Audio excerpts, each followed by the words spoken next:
I hope everyone's feeling blessed today. It's a beautiful day. You know how many road outcrops I've passed on my way here from Chattanooga? How many times I wanted to stop with my rock hammer and chip away? Anybody else have that feeling coming here today? Is John still in here? John, I wanted to tell him that this is a fabulous facility. It reminds me of home. I grew up on a 5-acre farm in South Texas. And when Jennifer said this morning that we could go outside to go to the bathroom, I thought maybe this is a little too much like home. What's important about my experience is compared to, well, very much so compared to Sid and Hank, it's pretty pedestrian. So when it comes to, I'm at a site like Patrick's experience that he told us about this morning, my experience is more like that. I'm at a site, I'm on the phone, I'm saying, hey, Mike, actually, I think, where did you go? Look at that head of gray hair. Isn't that beautiful? Mike, you're younger than me, aren't you? You should have seen the beard I shaved off after spring break. I would say, now I would call Mike. Back in the day, Mike might have been calling me, but I would have said, Mike, I've got to drop out. What should I do? Shannon Looney was one of my favorite resources, right? Shannon, I'm looking at the bottom of this drilled shaft, and there's a crack about this wide, and there's water running through it. What do I do? How are we going to put our footing on top of that? Or there was another time, there was a similar one, and I was like, Shannon, what do I do? He says, just throw some concrete at it. But okay, I can do that. I've also served my time as a public servant. I spent 6.5 years as the chief engineer for the Hamilton County Sewer Department. So, you regulators in the room, y'all, you folks are about to get beat up or continue to get beat up by developers for a different reason. Thank you, Robin. Very well. I can sympathize. In fact, I've only been consulting again for about 8 months. Whenever I got out of my my little basement where all I could think about was a sewer, when I poked my head up in the world of consulting again, I looked at some of my former coworkers at the county and saw that they're going through their new permit and having to deal with runoff reduction. And the city of Chattanooga is holding tight to that 1-inch down volume. So I saw that and said, that, the rest of what I saw was I've got friends at the chamber who said this is going to shut down development downtown, or folks that are contractors saying, man, we're gonna, this is gonna jack prices way up. Have you guys been hearing some of this? Yes. No, okay. not at all. Never. All right. Let me just pack it up and go home with this. All right. So I thought to myself, what can I do? Whenever Jennifer and Hank and Patrick said, let's do this, I said, what can I talk about? I have a PE, I have a PG. Jennifer invited me. I thought, well, the one thing that I would really like to talk about is how are you going to deal with that hardship? How are you going to decide? Do I allow them or require them, whatever your perspective is, to put in a sump under my permeable pavement? That's what you were talking about, making it deeper. That's what Robbie's manual calls a sump. Do I do that or not? Or the developer who doesn't, the Sid had all these great names for his sinkhole locations, right? The stuff I've dealt with doesn't have any names, okay? The sinkholes are something the developer doesn't even want to acknowledge, right? Well, now the developer might be thinking, this is a tool that I can use to get out of this, this nonsense that Robbie and Karina come up with, right? So that's kind of what that's why I wanted to see what I could do to help cipher through some of that. I told Robbie I read his manual. He goes, really? I said, well, all of a sudden I felt like maybe I should own up to the fact I didn't read all of it. I read the important parts for today. Jennifer, I think it was, wanted us to touch on some online resources. The truth is, we all have Google, right? So we can all find a lot of these. So I won't spend much time on them, but Jennifer and I talked about everybody sending in your favorite resource and then let's sending it back out, creating a compilation so that we can all find these things. But what I find interesting is that they're all government resources, or all of these that Hank sent in, Hank and I found, are government websites, right? So they don't pay Google to make sure that their websites are at the top of your list. So they might be a little bit more difficult to find. I'm going to touch on them briefly. I hope I said that. The National Groundwater Monitoring Network. You can find general idea of where they exist, and then they've got lithology and water quality information and depth to water information. Whenever I'm doing whatever type of environmental consulting, I like to try to find out as much as I can from the desk, right, Scotty? Even though you've got to go out to the field and see the sinkhole vegetation yourself, you got to start from the desk. Water wells is always fun information, especially for a hydrogeologist. Maybe I'm just biased, right? This might show another one of my biases. Online geologic maps. I actually was talking to our GIS manager.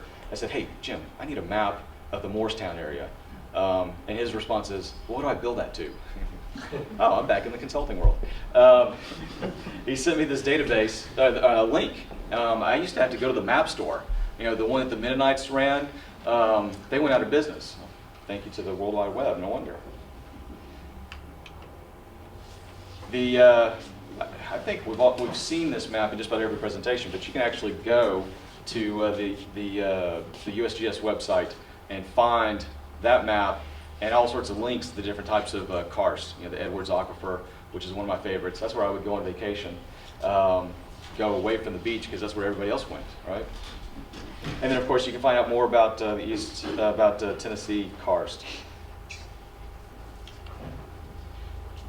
And not that it's related to geology, but I still like maps. So the TopoQuest is a fabulous resource. If you look, it happens to be Morristown. We'll talk about Morristown a little bit more. But you can get access to USGS topographic maps online without having to find those Mennonites. Hank sent me this one. It's the Tennessee Cave Survey. He also sent that note that said they're not going to release their information to just anybody. I thought, for those of y'all who are representing counties and municipalities, you might be able to convince them to give you that information.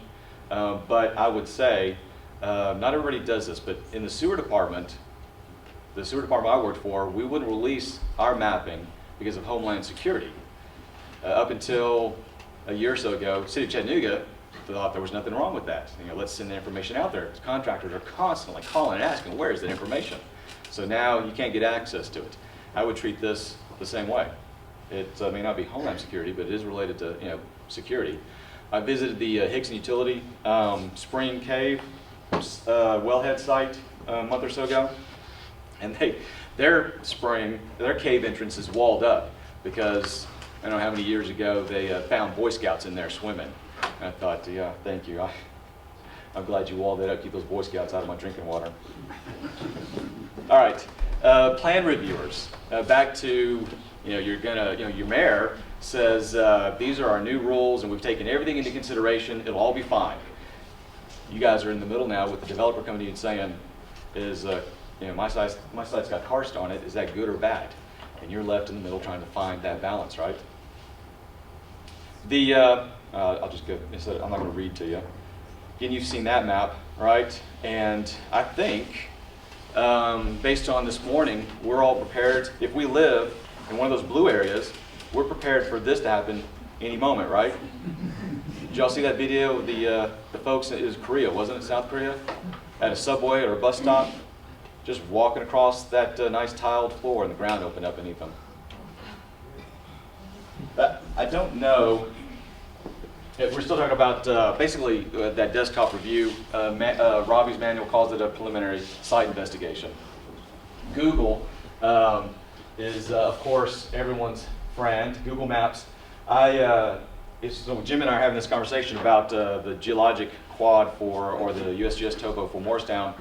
I went online to try to tell him where I wanted to look. I did an injection well with Scotty at the airport years ago, and so I was thinking, I remember that site or that area being quite unique. And when I pulled this up on the map, I saw part of what I was looking for. I don't know if you can see, but from here back around to the north and then way up there to the northwest, there's all sorts of great surface water features in those natural dendritic patterns that you expect, right?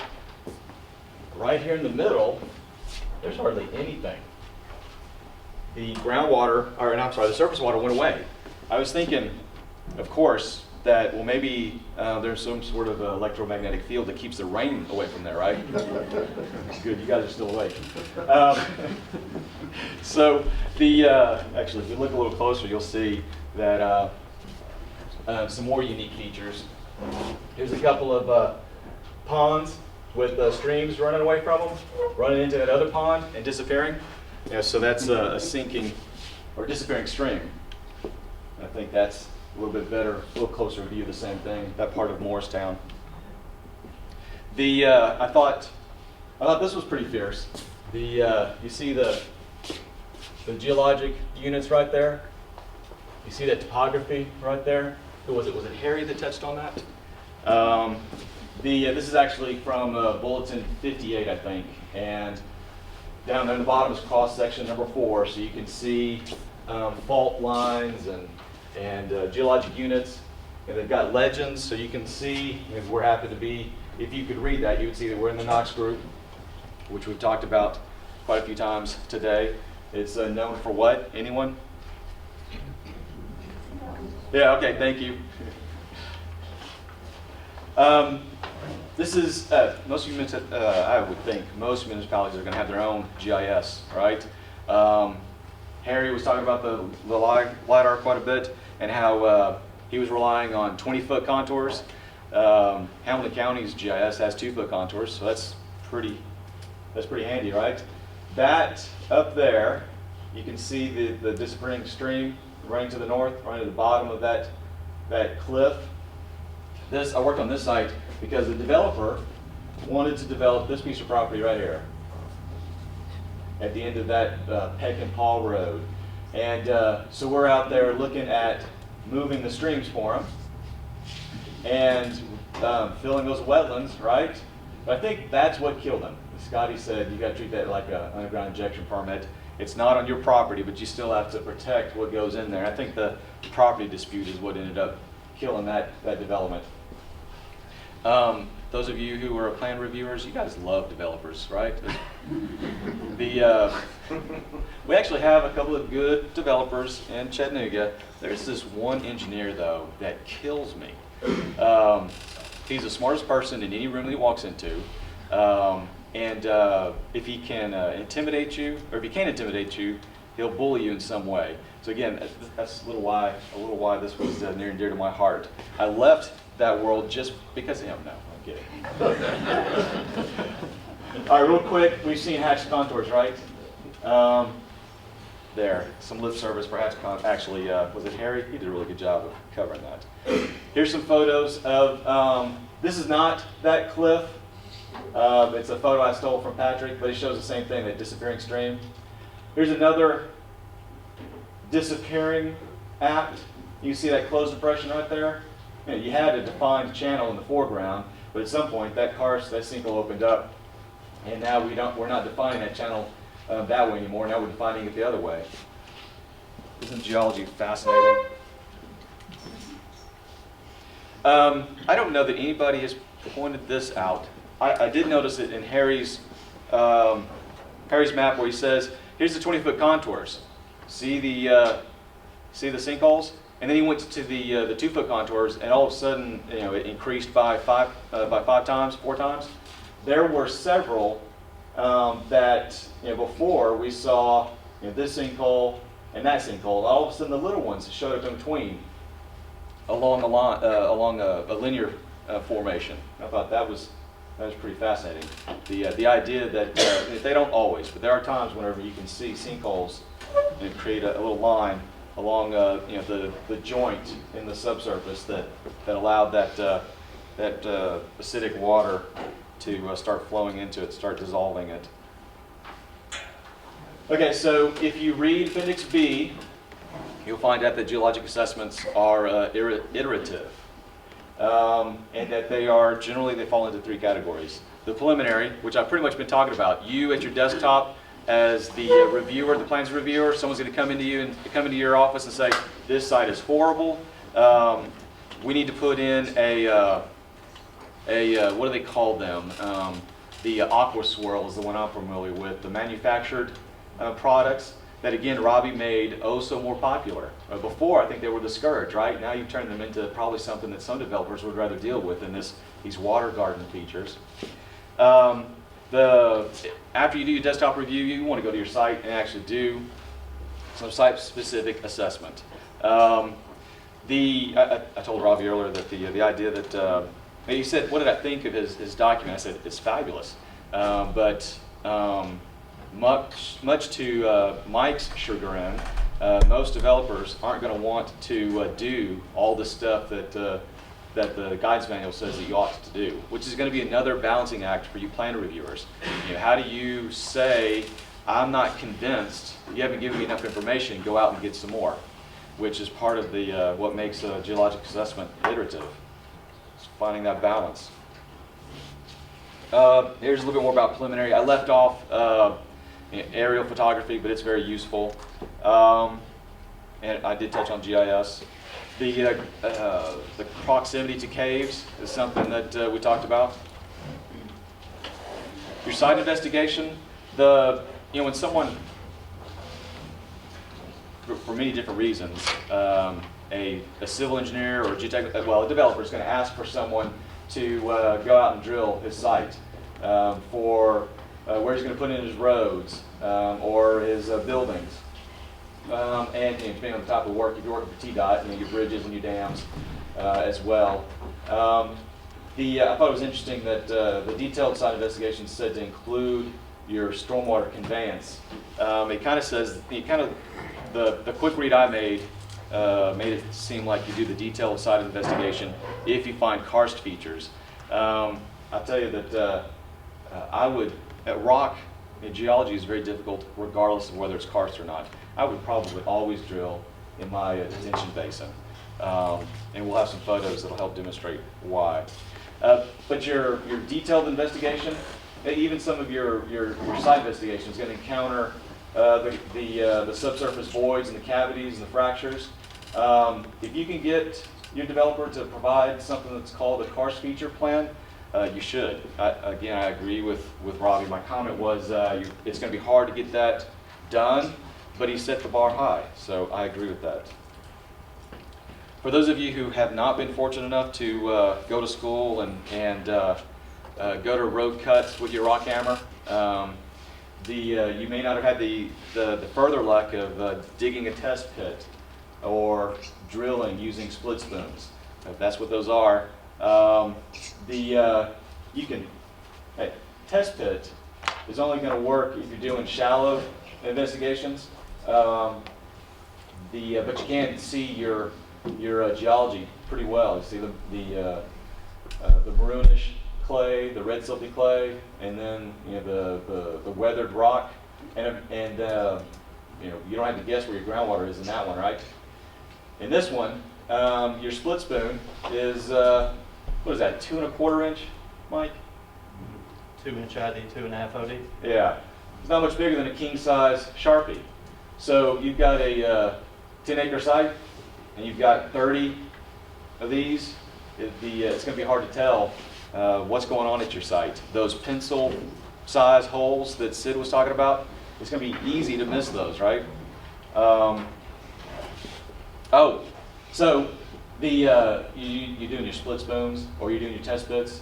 If you've got the wherewithal, if your client has or your developer has the wherewithal and needs to look further, geophysics is a fine way to try to figure out between test pit locations using different types of surveys. And Dan was actually going to talk about that. I don't want to belabor that. We can talk about different assessment techniques later. But if you are at all blessed, you will get to involve a witching rod at one of your site investigations.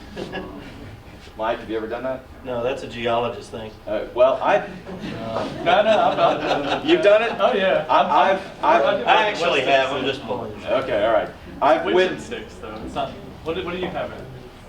The divining rod? Yeah, that's too proper. Sorry, yes. I said I'd be more pedestrian, didn't I? Look at me.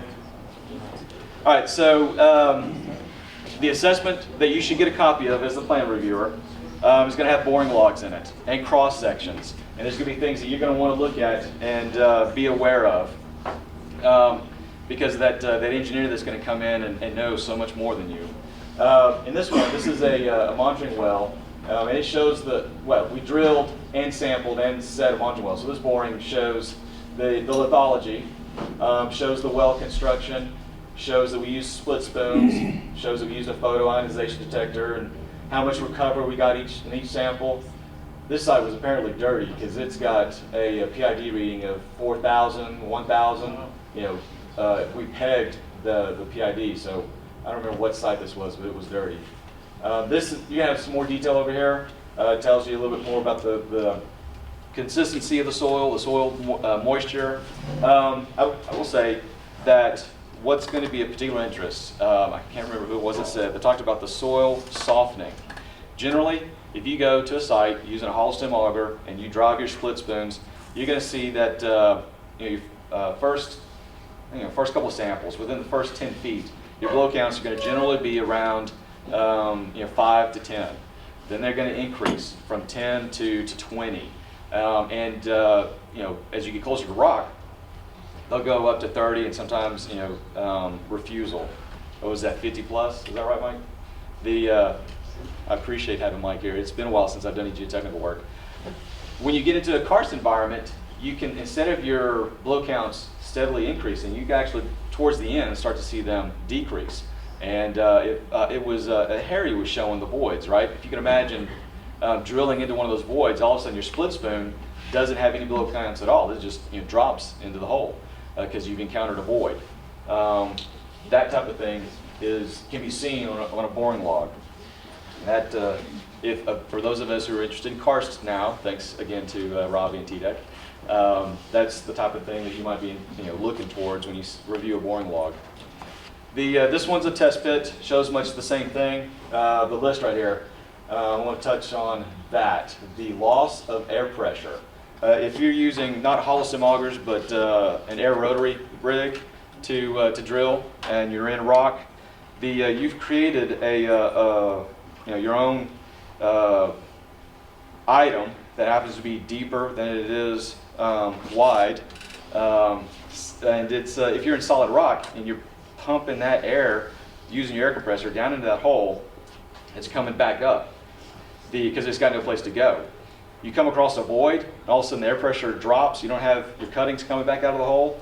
It's because your air is now released into a subsurface void. That's the type of thing that your driller should be paying really good attention to and recording for you.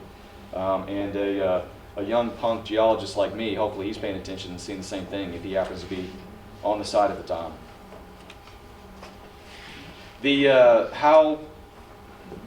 In fact, I think the language is right there.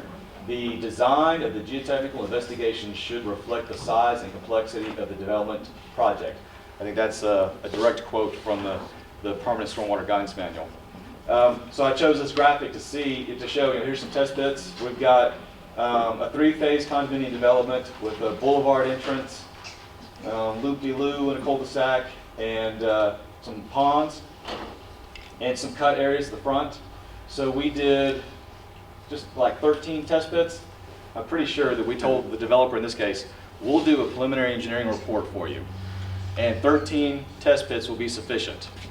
Depending on what we find, we'll come back and do some more work. I'm pretty sure this is the only geotechnical assessment that was ever performed at this site. Apparently 13 was his lucky number.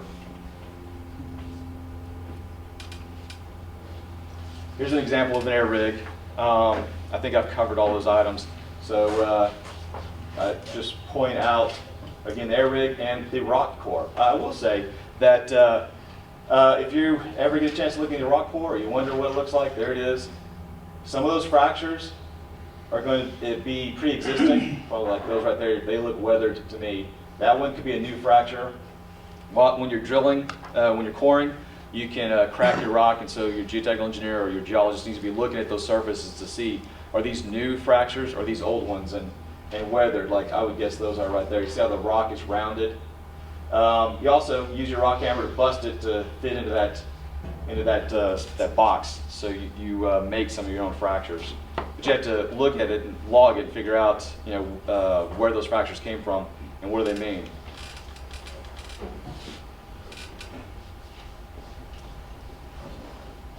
Did I go backwards, or did I put? Maybe I put a slide in twice. I'm sorry. We've touched on. I think everybody understands this. Karst is of interest because it can be. It can impact your groundwater quality.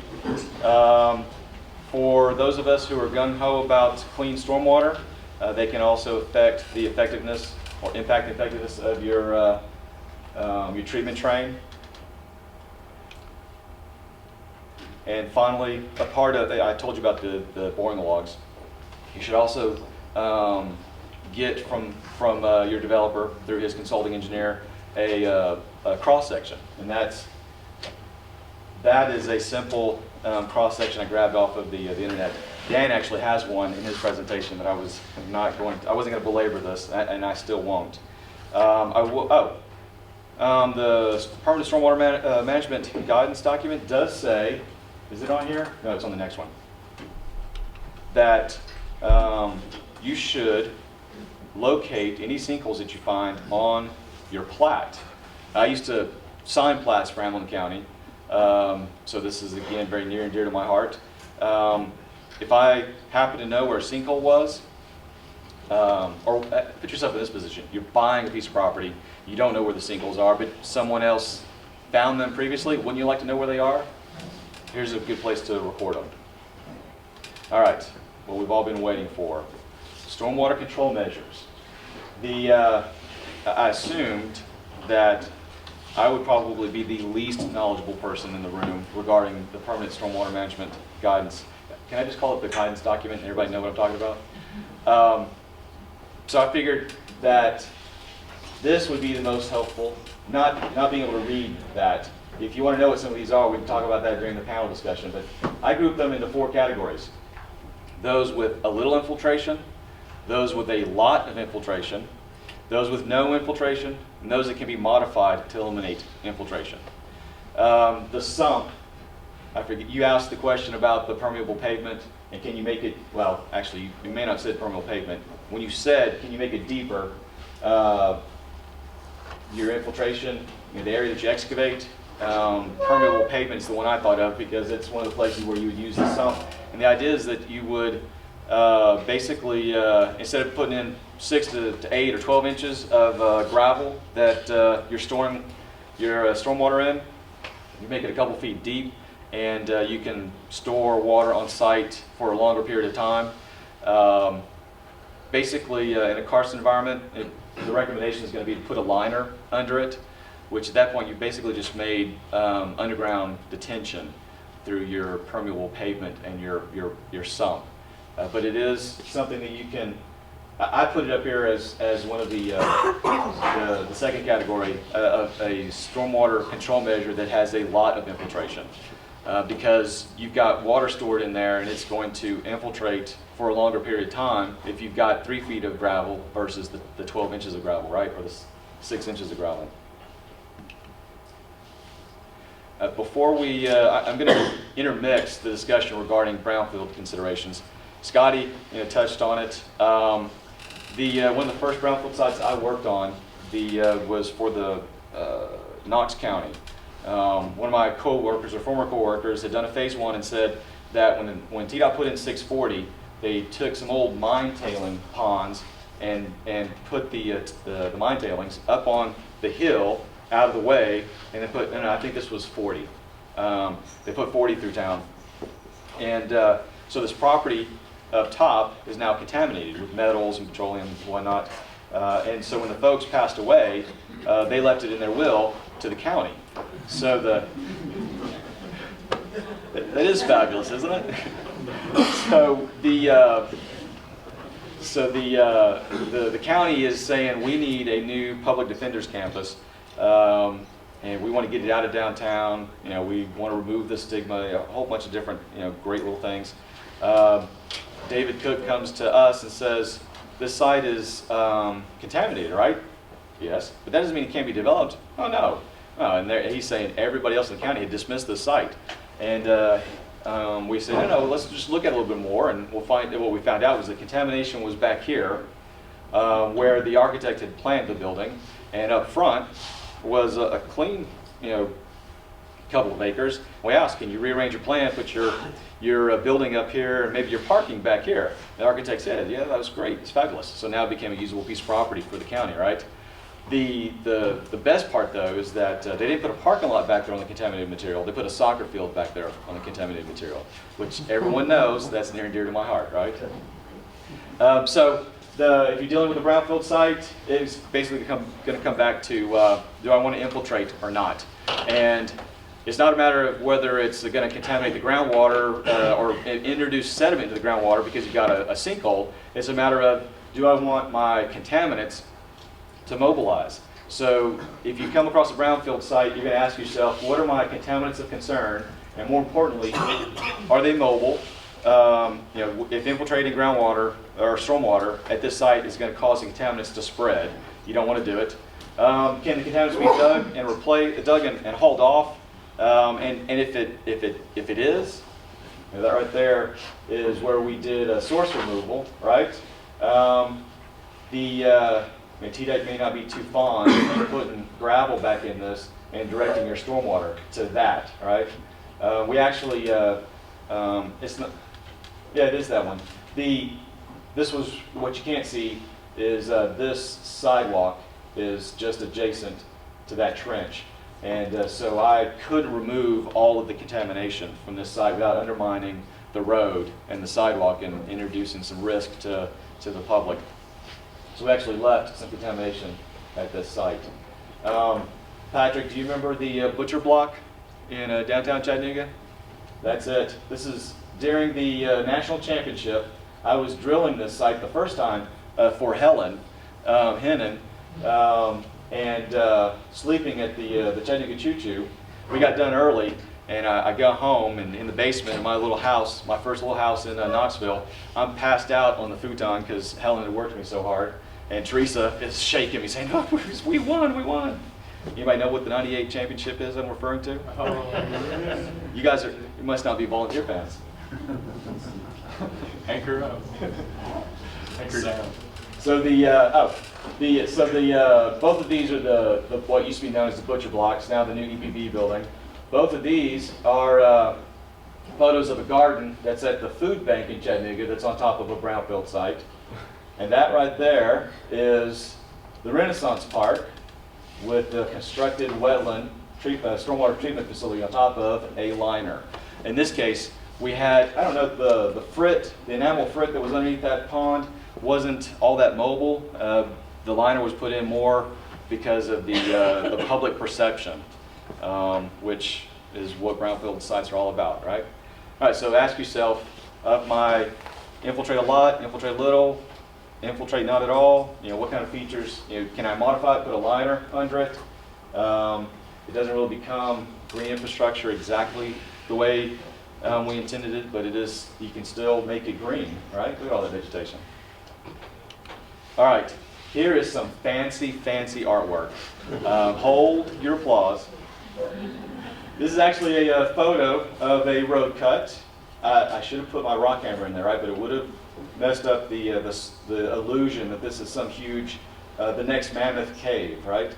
Underneath my rolling topography with lots of vegetation that is doing what in a storm? It is intercepting, it is evapotranspirating. I should have put that label up there, right?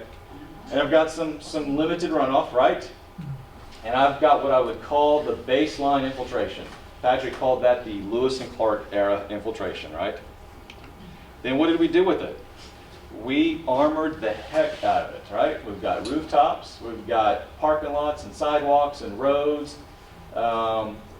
We've got centralized detention basin right there. All our water is flowing off our roof, off our sidewalk, off our parking lots, all to here. And sometimes it's not going over the surface, it's going through a buried pipe. And when that buried pipe cracks, both of these features become a place with focused infiltration. And what I say is that you do something like that, you're going to aggravate the karst that is just beneath your feet. Hey, some more fancy artwork. Can you see how the soil is unraveling? And you've got sediment going down into your karst? That's pretty awesome, isn't it? Okay, so in the guidance manual, you've got that list that you couldn't read because it was too small. You got ponds, wet and dry. You got bioretention, urban bioretention. You know, if your urban bioretention is in a box, you know, that's okay. It's lined, right? The trouble is that when you bury something, including like your tank for your water harvesting, if it's buried and it's leaking, you don't know it, that could be a bad situation in karst, right? But these features are basically a lot like that centralized detention basin with that focused infiltration. It's not a good idea in karst, unless you line it. In fact, the guidance document says about these, use an alternative practice. Use as a last resort. Line it if you're going to use it. Here is my permeable pavement with my sump. It's going to say the same thing. This is one of those, a lot of infiltration, especially when you add the sump. That water's going to sit there until it finds one of those pencil holes or some other similar feature, and make it down to your rock. In fact, I think Scotty, maybe Scotty said, maybe not, that when you're in a near or in a karst environment, you don't want to dig too deep. That's another disadvantage the sump creates for you, is that you've removed some of that arch that might have been holding your soil up. But you can put a liner under it, and in fact, there's actually a recommendation for the type of geomembrane liner that you should use in the guidance manual. Treatment wetlands, they're pretty much the same, right? Instead of it being a sump with gravel and water, here the water is exposed. It's not deep like a centralized detention basin, but it's still holding water often, and the soil that's beneath it doesn't really care whether it's deep or not. If you've got water in it and it can infiltrate, and you're in a karst environment, you could potentially aggravate that karst. You don't want to do it. So the guidance document's going to recommend don't do it, or if you do, put in a liner. It also talks about minimum separation, keeping your soil as thick as possible to provide that protection. And also, it's kind of sacrificial. The more soil you've got in there, the longer it takes for that dropout to occur. Okay, so I've told you what you can't use, and I forget who it was. It almost made it sound like you can't even do this, but let's ignore that and pretend that, well, sure, we can do a green roof. How about that graphic? All right, this one, I don't know if you can see it back there. There's not many clip arts for water harvesting that's available yet.